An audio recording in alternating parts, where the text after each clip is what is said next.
আসসালামু আলাইকুম। সবাইকে শুভ নববর্ষের শুভেচ্ছা। আজকে ভাবলাম যেহেতু নববর্ষ একটু ইলিশ মাছ খাওয়াই যায়। কেউ কেউ আবার ভাববে বড়লোক ইলিশ মাছ খাচ্ছে। আসলে ভাই এগুলো কিছু না। পেট চালাইতে গেলে অনেক সময় অনেক কিছু করতে হয়। জাস্ট সেজন্য একটা ইলিশ মাছ নিয়ে নিলাম ৩টার মাঝখান থেকে। ইলিশ মাছটা আমার খুব ভাল লাগছিল দেখতে, অনেক সুন্দর ছিল ইলিশ মাছটা। এখন ওখান থেকে একটা নিয়ে আমি চামিচ দিয়ে পরিষ্কার করে নিচ্ছি। আমি বটি দিয়ে পরিষ্কার অতটা খুব বেশি ভালো হয় না, আমি সবসময় চামিচ দিয়েই ইলিশ মাছের আঁশগুলো ছাড়িয়ে নিই। আমি ইলিশ মাছের আঁশগুলো ভালোভাবে ছাড়িয়ে নেওয়ার পরে ভালোভাবে ধুয়ে নিয়েছিলাম।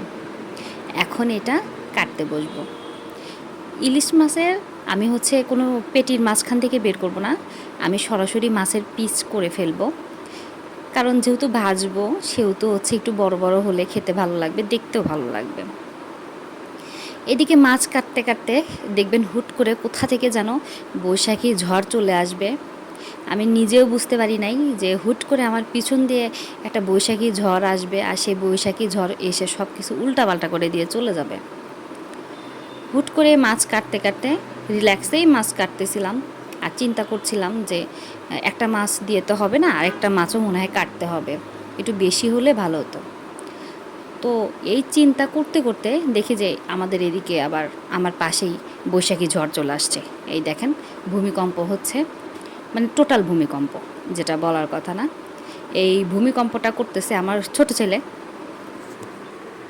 ছোট ছেলে বলতে আবার বুঝিয়েন না, আমার 2-3টা ছেলে। আমার একটাই ছেলে কিন্তু অনেক ছোট, ও অনেক দুষ্টু। ওরকম ভূমিকম্পটা নিয়ে আসছে। তারপরে আমি মাছ টাছ কেটে ধুয়ে নিয়েছি, ভালোভাবেই ধুয়ে নিয়েছি। এখন শুধু তো মাছ ভাজি দিয়ে আর ভাত খাওয়া যাবে না, সাথে আমি পটল আর বেগুন নিয়ে নিয়েছি। এখন এইগুলো আমি ভালোভাবে ভেজে নিব আর পেঁয়াজের বেরেস্তা করে নিব।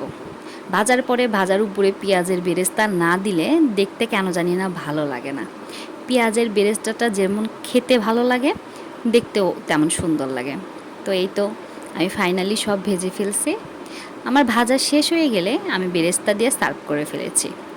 এখন মেন আইটেম পান্তা ভাত।